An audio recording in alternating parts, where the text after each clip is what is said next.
श्रीगणेशाय नमः। श्रीनारायण उवाच इत्युक्त्वा विरतं राजा मुनीश्वरमनीनमत् अपूजयत्ततो भक्त्या सपत्नीको मुदान्वितः उररीकृत्य तत्पूजामाशीर्वादमुदीरयत् स्वस्ति तेस्तु गमिष्यामि सरयुं पापनाशिनीं। श्री नारायण बोले, इस प्रकार कहकर मौन हुए मुनीश्वर वाल्मीकि मुनि को सपत्नीक राजा दृढ़धन्वा ने नमस्कार किया। बाद प्रसन्नता के साथ भक्तिपूर्वक पूजन किया। उस राजा दृढ़धन्वा से की हुई पूजा को लेकर आशीर्वाद को दिया, तुम्हारा कल्याण हो। पापों का नाश करने वाली सरयू नदी को मैं जाऊंगा। इस समय हम दोनों को इस प्रकार बात करते हुए सायंकाल हो गया है। यह कहकर मुनिश्रेष्ठ वाल्मीकि मुनि शीघ्र चले गए। राजा दृढ़धन्वा भी सीमा तक वाल्मीकि मुनि को पहुंचाकर अपने घर लौट आया। घर जाकर अपनी गुणसुंदरी नामक सुंदरी स्त्री से बोला।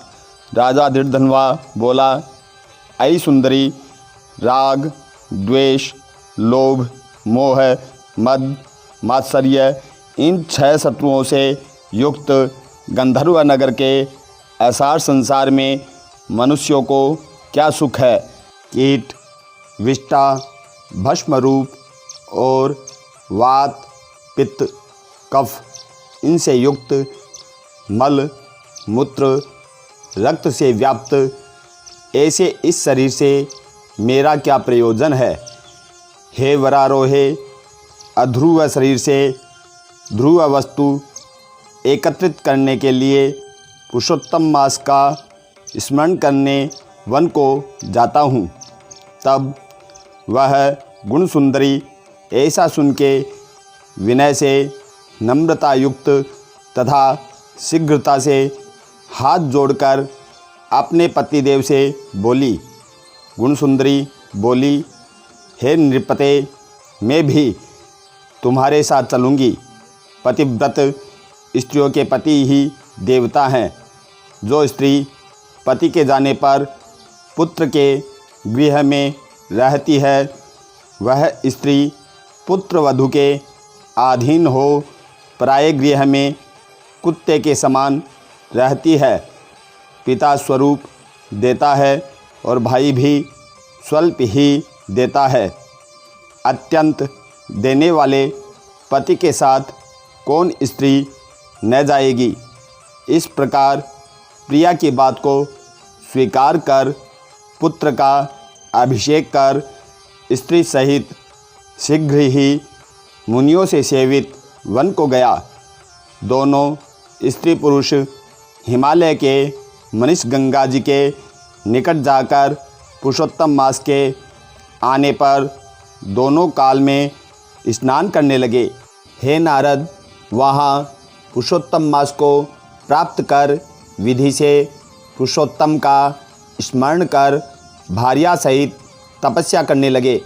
ऊपर हाथ किए बिना अवलंब पैर के अंगूठे पर स्थिर आकाश में दृष्टि लगाए निराहार होकर राजा श्री कृष्ण का जप करने लगे।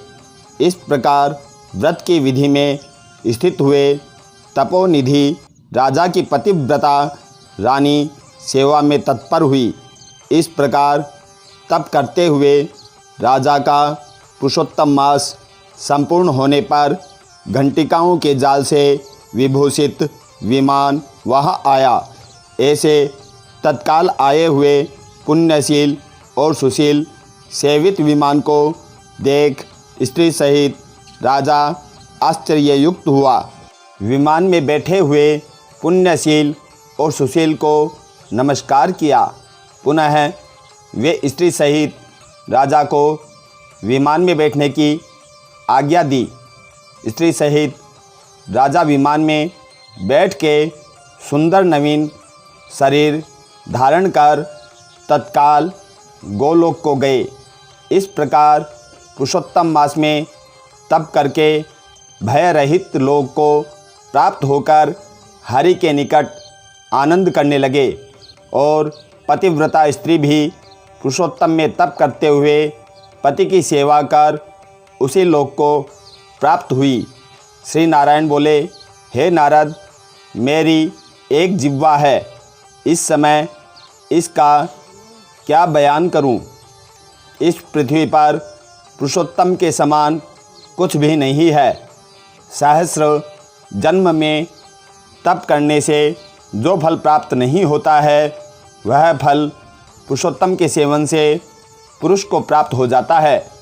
श्री पुरुषोत्तम मास में बुद्धिपूर्वक अथवा अबुद्धिपूर्वक किसी भी बहाने यदि उपवास, स्नान, दान और जप आदि किया जाए तो करोड़ों जन्म पर्यंत किए पाप नष्ट हो जाते हैं।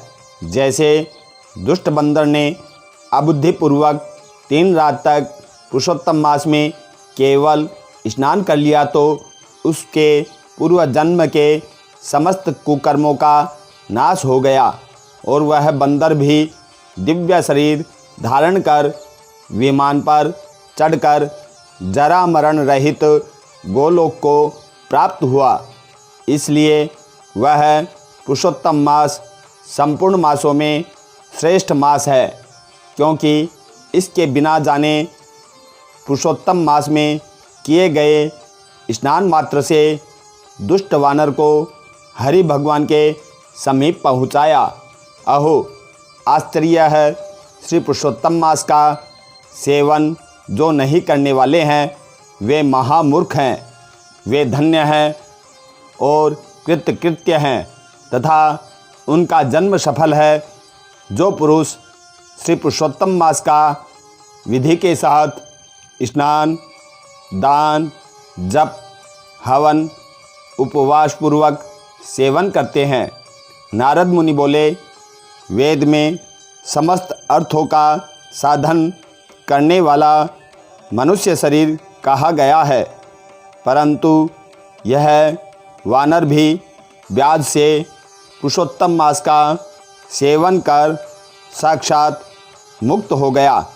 हे तपोनिधे, संपूर्ण प्राणियों के कल्याण के निमित्त मुझसे इस कथा को कहिए।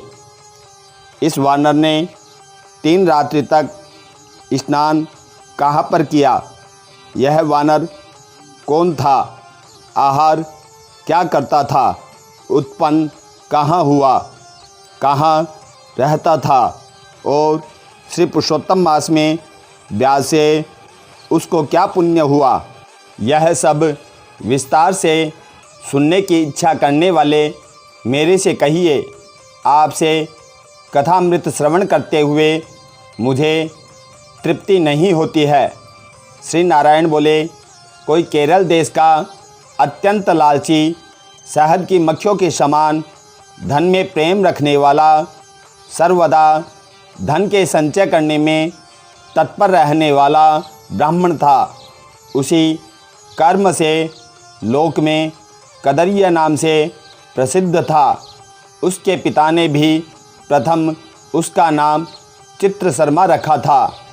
उस कदरिया ने सुंदर अन्न, सुंदर वस्त्र का किसी समय उपयोग नहीं किया। उस कुबुद्धि अग्नि में आहुति, पितरों को श्राद्ध भी नहीं किया, यश के लिए कुछ नहीं किया और आश्रित वर्ग का पोषण नहीं किया। अन्याय से धन को इकट्ठा कर पृथ्वी में गाड़ दिया। माघ मास में उसने कभी तिल दान नहीं किया। कार्तिक मास में दीपदान और ब्राह्मणों को भोजन नहीं कराया। वैशाख मास में धान्य का दान नहीं किया और व्यतिपात योग में स्वर्ण का दान नहीं किया। वैधृति योग में चांदी का दान नहीं किया और ये सब दान कभी सूर्य संक्रांति काल में नहीं किया। चंद्र ग्रहण, सूर्य ग्रहण के समय न जप किया और न अग्नि में आहुति दी। सर्वत्र नेत्रों में आंसू भरकर दीन वचन कहा करता था। वर्षा, वायु, आतप से दुखित दुबला और काले शरीर वाला वह मूर्ख सर्वदा धन के लोभ से पृथ्वी पर घुमा करता था। कोई भी इस पामर को कुछ देता, इस तरह बार बार कहता हुआ गऊ के दोहन के समय तक कहीं भी ठहरने में असमर्थ था। लोक के प्राणियों के धिक्कारने से जला हुआ और उद्विग्न मन होकर घूमता था। उसका मित्र कोई वंचर वाटिका का मालिक था। उस कदरिया ने उस माली से बार बार रोते हुए अपने दुख को कहा, नगर के वासी नित्य तिरस्कार करते हैं, इसलिए उस नगर में मैं नहीं रह सकता हूँ। इस प्रकार कहते हुए उस कदरिया ब्राह्मण के अत्यंत दीन वचन को सुनकर माली दयार्द्र चित्त हो गया। शरण में आए हुए उस दीन ब्राह्मण पर माली ने दया कर कहा कि हे कदरिया, इस समय तुम इसी वाटिका में वास करो। नगरवासियों से तिरस्कृत हुआ वह कदरिया उस माली के वचन को सुन प्रसन्न होकर उस वाटिका में रहने लगा। नित्य उस माली के पास वास करता और उसकी आज्ञा का पालन करता था। इसलिए उस कदरिया में माली ने दृढ़ विश्वास किया और उस कदरिया में अत्यंत विश्वास होने के कारण माली ने उस कदरिया ब्राह्मण को अपने से छोटे बगीचे का मालिक बना दिया। इसके बाद उस माली ने निश्चय किया कि कदरिया हमारा आदमी है, इसलिए वाटिका की चिंता को छोड़कर राज मंदिर का सेवन किया। राजा के यहाँ उस माली को बहुत कार्य रहता था, इसलिए और पराधीनतावश वाटिका की ओर कभी नहीं आया। वह अत्यंत दुर्बल कदरिया उस वाटिका के फलों को आनंद से अच्छी तरह भोजन करता और लोभवश बचे हुए फलों को बेच देता था। निर्भयपूर्वक उस बगीचा के फलों को बेचकर सब धन स्वयं ले लेता था। जब माली पूछता था तो उसके सामने झूठ बोलता था कि नगर में फिरता फिरता भिक्षा मांगता मांगता और खाता खाता तुम्हारे वन की रक्षा करता हूँ। फिर भी पक्षीगण इस बगीचे के फलों को महीने में आकर खा जाते हैं। देखिए, मैंने कुछ खाते हुए पक्षियों को अच्छी तरह से मार डाला है। यहाँ चारों तरफ उन पक्षियों के मांस और पंख गिरे पड़े हैं। उन मांस के टुकड़ों को और पंखों को देखकर उसका अत्यंत विश्वास कर माली चला गया। इस प्रकार अत्यंत जर्जर उस दुष्ट कदरिया के वास करते 87 वर्ष व्यतीत हो गए। बाद वह मूढ़ वहीं पर मर गया और उसको अग्नि और काष्ठ नहीं मिला। बिना भोगे पापों का नाश नहीं होता है, ऐसा वेद के जानने वाले कहते हैं। इस कारण हाहाकार करता हुआ यमदूतों के मुद्गर के आघात से पीड़ित कष्ट के साथ अत्यंत भयंकर दीर्घ मार्ग को चला।